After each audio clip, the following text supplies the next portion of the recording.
E aí? Olha que eu tô aqui hoje gravando. Vamos gravar, vamos gravar. Hoje a gente vai vamos começar conteúdo novo, né? A gente vai pegar ali o capítulo 13. Eu não sei se é capítulo, unidade, eu sempre fico com essa dúvida, mas o título é A Antropologia e as Diferentes Percepções a Respeito da Cultura. Tá legal? Esse capítulo é bem legal porque ele continua tudo aquilo que a gente vem estudado do capítulo anterior, né? Que é a questão do etnocentrismo e do relativismo. Só que agora ele vai trazer dentro de três autores essenciais para a formação da antropologia, vamos falar assim, tá? A gente vai falar do Taylor, a gente vai falar do Franz Boas e do Malinowski. E aí eu queria já adiantar o seguinte, não vamos falar dos três em um vídeo só, vamos fazer o seguinte, vamos dividir. Eu vou falar hoje do Taylor e do Franz Boas, porque eles são um embate muito próximo e muito forte um com o outro. E depois a gente fala só do Malinowski, porque ele vale, é bom, eu gosto deles. Mas vocês vão ver, cara, se você entendeu muito bem o lance do etnocentrismo e do relativismo, Malinowski e Taylor vai ser, ó, mel na chupeta, muito fácil, tá bom?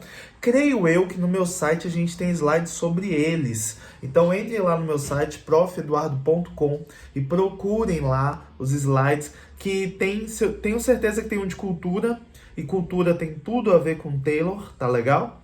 Também tem tudo a ver com o Franz Boas, mas tem muito do Taylor ali, tá?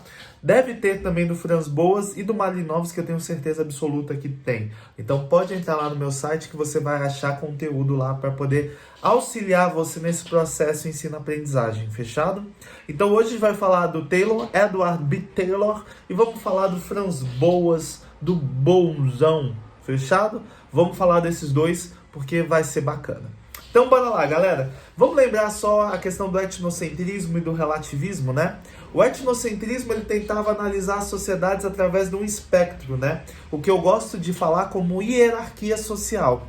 Tá bom? Se você ainda está em dúvida o que é uma hierarquia social, imagina a escola. Dentro da escola a gente tem o quê? Uma hierarquia de comando. A gente tem a direção, a gente tem a coordenação, os professores, auxiliares e por aí vai. Concorda? É um processo hierárquico, tá legal? Quando eu pego e eu analiso as culturas, colocando elas dentro dessas gavetinhas, em colocações, primeiro, segundo, terceiro, quarto, quinto, eu estou fazendo o quê? Eu estou hierarquizando as culturas, tá legal?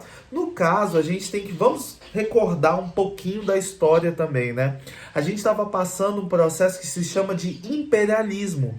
Durante o período histórico do imperialismo, as grandes nações, né, europeias, elas pegavam e elas colonizavam territórios pelo globo. E nessa colonização, elas faziam o quê? Elas tinham que diminuir a importância daqueles povos que ali viviam para que elas pudessem fazer o quê? Para que elas pudessem justificar o seu processo de dominação. Então, galera, basicamente a antropologia ela surge, a sociologia, a antropologia, elas vão surgir no momento onde a gente tenta dominar o outro e a gente quer justificar a nossa dominação. Como que a gente faz essa justificação? A gente faz essa justificação pegando e falando assim, cara, o outro ali ele é inferior a mim. O meu controle, o meu domínio sobre o outro vai fazer com que esse outro evolua, com que esse outro cresça, se desenvolva. Então é muito importante que eu domine ele. Então pensa só, olha o absurdo que a gente está falando. Eu estou falando do absurdo do seguinte, eu te escravizar é bacana, porque eu vou te escravizar e vou fazer com que você evolua como ser, com que sua sociedade se desenvolva. E outro olhar, é aquele olhar onde eu já analiso a partir do meu ponto de vista. Onde, no meu ponto de vista, eu, europeu, sou mais evoluído e você, aí do continente africano, da Ásia ou aqui da América, principalmente América Latina, né, e América Central. Estados Unidos está um pouco fora desse processo, ele também participava do processo de colonização. Nós somos evoluídos e vocês não. Então, a partir dessa ideia, a gente cria uma justificativa, a justificativa da dominação. Você tem que entender que essa justificativa é uma coisa muito bacana para aliviar aqui nossa cabeça, aquela coisa do certo e do errado, né? É o anjinho e o outro aqui aparecendo, o inimigo aqui aparecendo, e os dois ali meio que falando. Para aliviar o seu comportamento negativo, você justifica esse ato e justifica colocando essa dominação como necessário.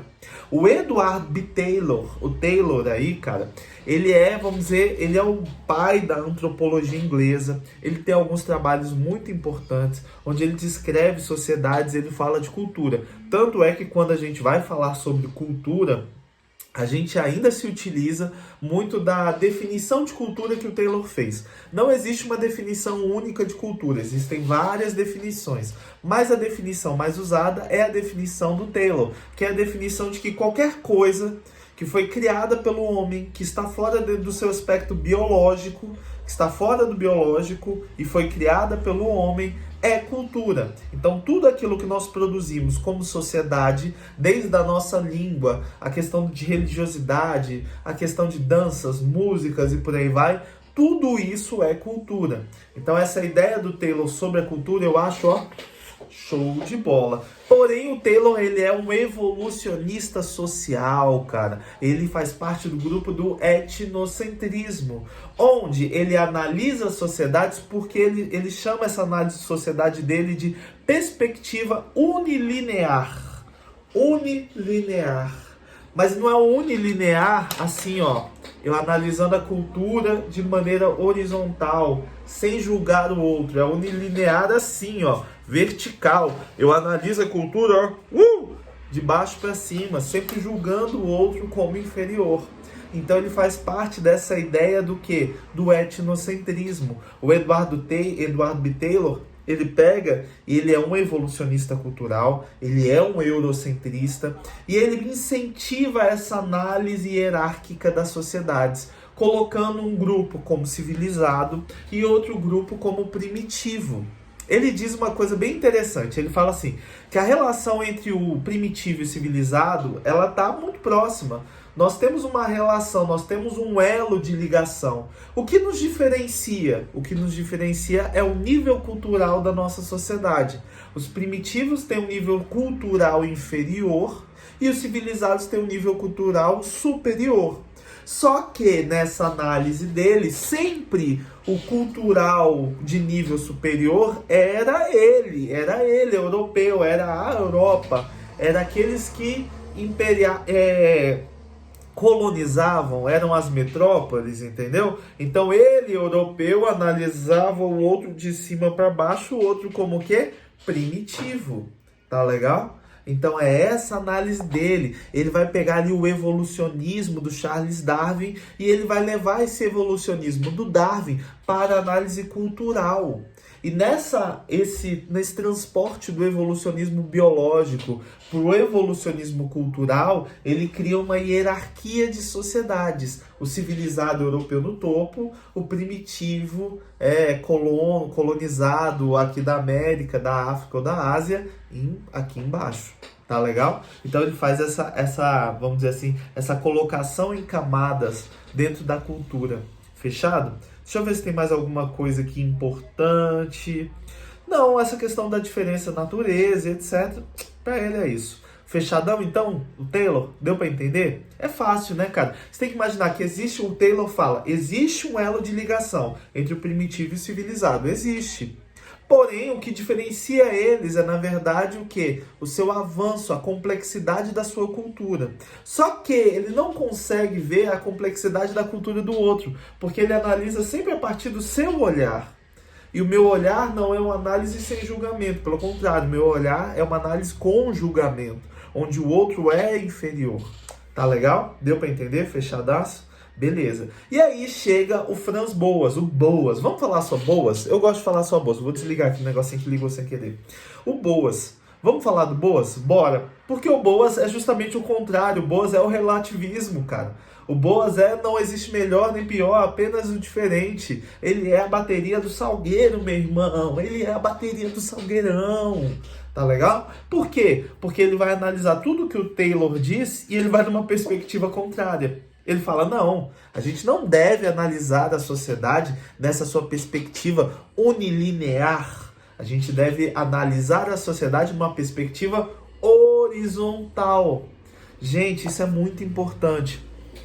Pensa quando a gente fala de educação, a questão do próprio comportamento professor-aluno dentro de sala de aula, certo? Antigamente, lá nos primórdios da educação, na ideia de educação tradicional, etc., o professor ficava no topo, ele detinha o conhecimento, tinha algumas salas de aula que tinha até aquele palcozinho para o professor estar acima do aluno. Certo? E aí o aluno estava abaixo do professor, ele olhava de cima e o aluno embaixo, ele conhecia, o aluno não sabia nada. Fechado? Hoje a gente busca fazer o quê? Justamente o contrário, a gente busca botar dentro de uma perspectiva horizontal, essa ideia de relação entre aluno e professor. Por quê? Porque hoje a gente tem a internet, onde tem todo o conhecimento do mundo, tem muito mais conhecimento do que aqui seu professor. A internet eu vou achar muito mais coisa do que eu posso ter aqui e repassar para você. Porém, eu posso te auxiliar nesse processo de analisar o que é bom, o que não é, te auxiliar no processo de criar a ideia de o pensamento crítico, da análise crítica sobre aquilo que você lê. Fechado? E é isso que o professor hoje tem como função. Eu trabalho com você para auxiliar você no seu processo de análise e de construção de pensamento crítico. Fechadaço? Beleza. E aí vem o Boas. O Boas vem justamente falando isso. Eu não posso analisar outra sociedade olhando a partir do meu olhar. Porque a outra sociedade ela é diferente. Sendo diferente, eu tenho que respeitar a diferença dela.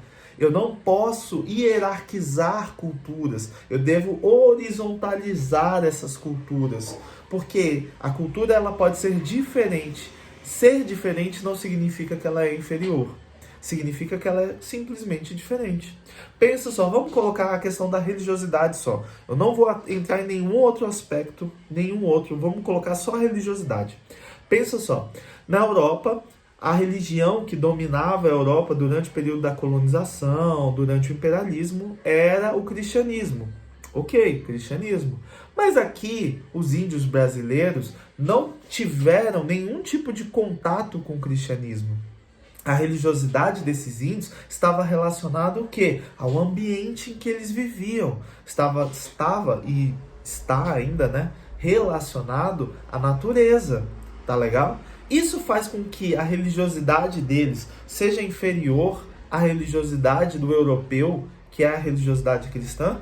De maneira nenhuma. Ela é simplesmente diferente, porque a história dessa sociedade, né? Porque o ambiente dessa sociedade é diferente. Pronto. E o Boas vem com isso. Então ele é um relativista. Relativismo é aquele que busca não fazer julgamentos. Tá legal? Etnocentrismo, eu faço julgamentos. E aí você tem que analisar o período histórico. O julgamento está relacionado ao quê? Ao meu processo de imperialismo, ao meu processo de colonização. Tá legal? Eu preciso de uma justificativa de dominação. Por isso, eu busco isso no etnocentrismo. Fechado, então? Até mais. Próximo vídeo. Depois a gente volta. E tchau! Próxima aula, Malinowski, hein? Malinowski. Me amarro nele. Tchau!